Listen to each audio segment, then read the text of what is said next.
Hello everyone. Now in the next series of experiments we'll be working with friction, static friction, sliding friction, rolling friction and the factors that affect them. So in our Telangana State Board there is an interesting activity which introduces the concept of limiting friction, or in other words maximum static friction. So for that, first we need to understand what that particular friction is. For that I have a table. This is for just for an example sake. So let's say the first column is applied force.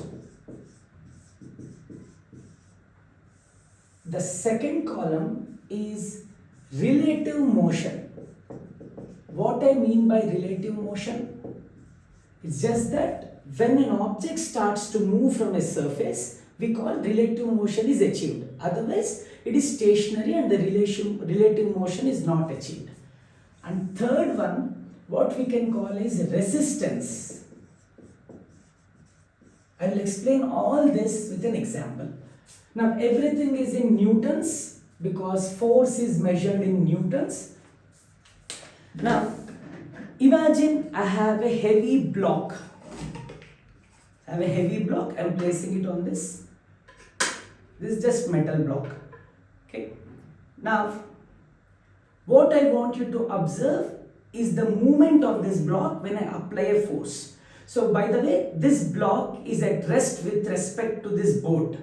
Now, imagine I am applying 1 Newton force. Please tell me, did the block move? No, right? That means relative motion is not there. So let's understand this in a detailed way. Let's say the applied force is 1 Newton and the relative motion is not there. So please think about this. What is the resistance to this movement? So I have the block over here. With 1 Newton force, the block is not moving. That means there is a resistance between this block and the ground, and that resistance is also equal to 1 Newton. The block moves only when applied force is greater than this resistance. Resistance is nothing but stopping or reducing the effect of the applied force. So since both are equal, the block is not moving. The block will move only when applied force is greater than the resistance. So this is 1 Newton. This is also 1 Newton. Now let me apply a little more force and we will check what happens. Now in the second scenario, I am applying again this time a little more force, that is 2 Newtons. Even now the block has not moved. So no relative motion, 2 Newtons. I would like to do this like 2 to 3 more times. I hope you understood why it is the same. Since the block did not move, the applied force is equal to the resistance force. Now this is 3 Newton of applied force. I am pushing with a little bit more force and the block did not move at all. You can understand what I am trying to tell you over here. Applied force is 3 Newtons, the block did not move and the resistance is still 3 Newtons. I can't put 2 over here. If I keep 2 over here, then it means applied force is greater than the stopping force and the block will move. Now let's look at the last case, because I feel that the block will move this time. Please see, I am applying a force, that's 4 Newtons this time, and the block started to move. So this time, applied force is 4 Newtons, the block did move, that means relative motion exists. Whenever there is movement, it means relative motion exists. And can you think what is the resistance? If it is 4 Newtons again, then the block should not move. The left side force and the right side force are the same. So it is definitely not 4 Newtons. It has to be less than 4. For now, let's imagine the resistance is 3 Newtons because at 4 Newtons it did move. So the resisting or the stopping force is less than the applied force. If I continue further, let's say 5 Newtons, the block will again move, but this particular thing will be at 3 Newtons. Why? Because the maximum capacity of this ground or this board with respect to the surface of this metal is only 3 Newtons. Beyond this 3 Newtons, it cannot stop. Whatever the applied force, it is the 3 newtons. Now let's try to understand these results. First point, this resistance I can also call it as static friction. Static friction. Now please observe this. Is the friction a constant number or is it a changing number? Yes, as you can see, until this number, the 3 newtons, friction increased along with the applied force. So in fact, as applied force is increasing, as long as there is no movement, static friction also increases. Does it continue to increase forever? No. It only continues until this maximum number. This particular thing is called maximum static friction. So it continues to increase only till maximum friction is available.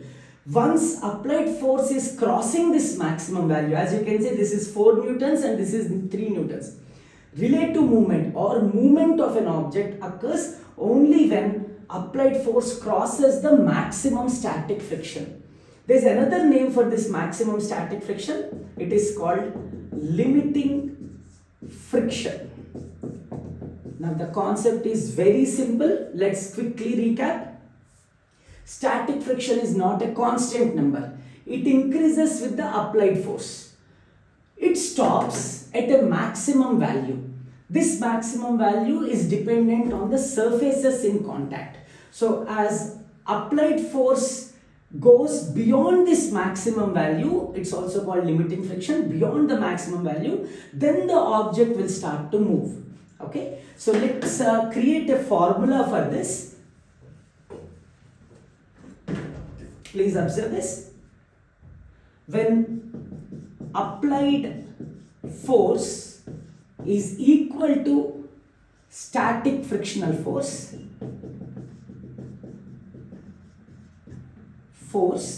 please check, when applied force is equal to static frictional force, will the object move or not? No, there is no relative motion.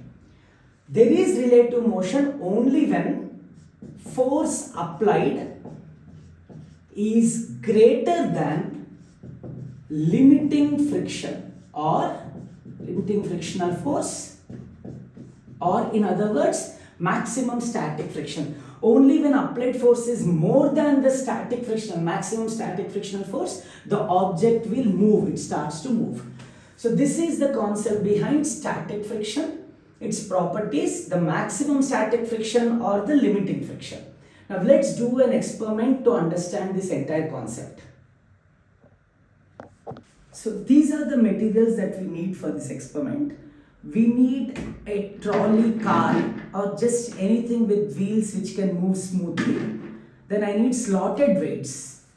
So these are called the slotted weights. I don't need all of them at once. I'm just removing most of those. I'll just keep one for now.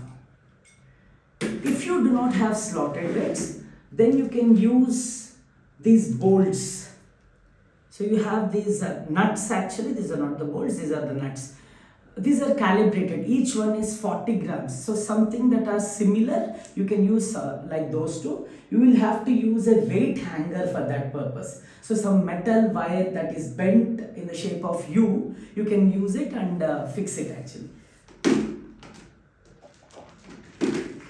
So I have it here. This is a weight hanger. These are the nuts. All I have to do is drop one at a time. Instead of a slotted weight, you can create such cheaper options. You can get everything in a hardware shop.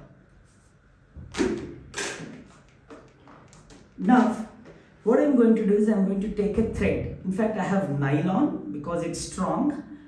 Generally, the most important thing is you should use an inextensible, that means something that does not stretch.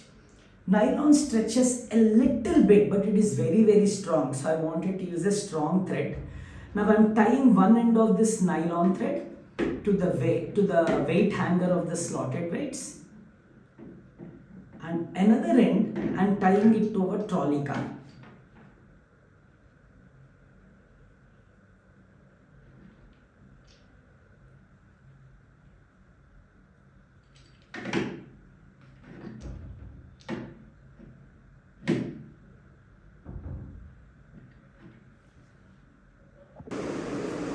as you can see, I have tied a thread to this trolley car and I have tied another thread to this weight hanger.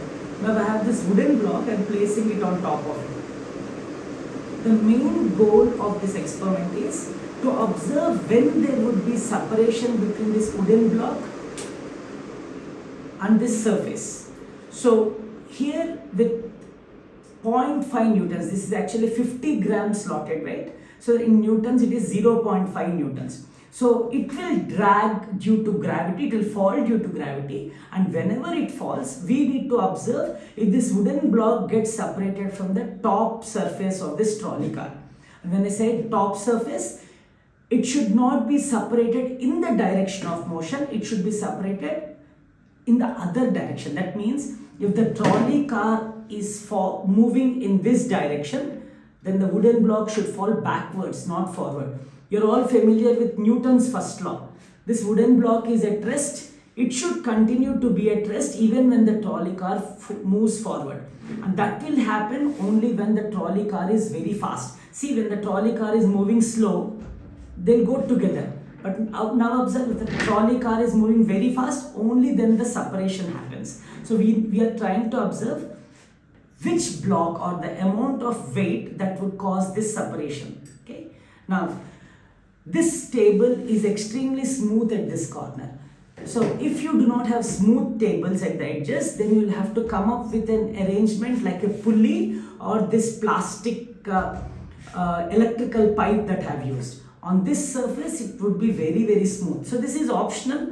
Use it only when you have a problem with your table, which is if the table is very, very rough or if the edges are very sharp.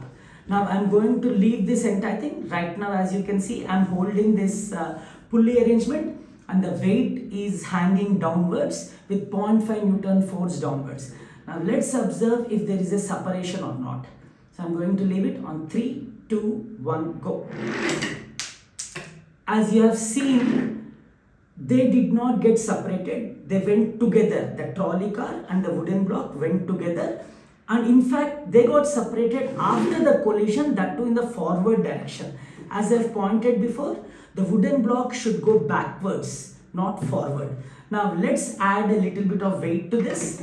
So please remember, for 0.5 newtons, there was no separation. Now I'm adding another 0.5 newtons, it means 1 newton or 100 grams. So let's repeat. Now we can speed up this process. I'm holding my entire trolley car arrangement. Now as you can see, due to gravity, this entire slotted weight assembly goes down, pulling the trolley car forward. And what we are looking at is separation. When does it happen between the wooden block and this trolley car? Now again on 3, 2, 1, go. It did separate, but at the extreme edge. I saw separation not at the start, but at the extreme edge before the collision. So we can definitely consider this, but I want to try it one more time, the same weight, and then we'll check if it repeats. Only if it repeats, then we can consider that really the separation has happened or not. Now I'm repeating with 1 Newton. Okay, on 3, 2, 1, go. It does separate. But we can create our own analysis or mechanism. Let's do one thing. The separation happened with 1 Newton, but almost after the start, maybe after the first few milliseconds. Let's consider separation at the start of the motion, not in the midway. So if we ignore this particular separation, we have to come up with another slotted weight. That is, total weight right now is 1.5 Newton. Now let's check again the same process, and this is a nylon thread. That's the reason the thread is not breaking now. Now observe the separation between, it will definitely separate, but what we are trying to see is when does it separate? At the start of the motion or midway or at the end? On 3, 2, 1, go. As you can see, it separated right at the start of this motion. So what we can conclude from this experiment is the separation between the trolley car's top surface and this wooden block happened at 1.5 newtons. Now let's get back to the table to confirm and conclude this analysis. We are done with our wonderful experiment.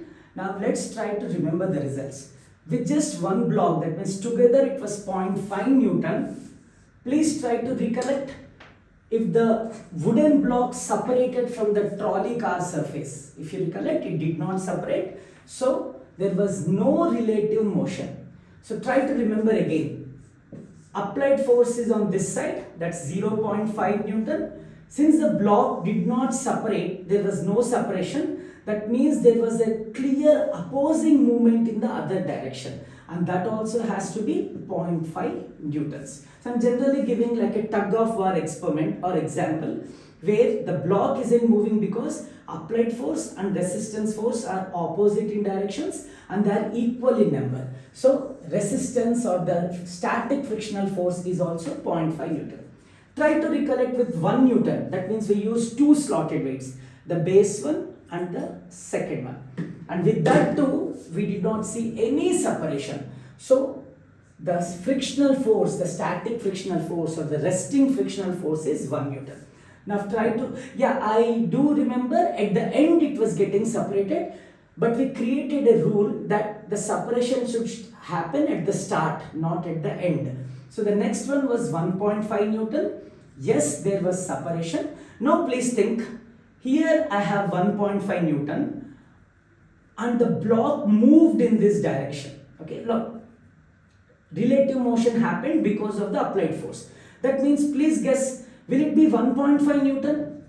If it is again 1.5 Newton, there should be no relative movement. So that means the resistance force or the frictional force should be less than 1.5 Newton. That means this one could be the maximum static friction.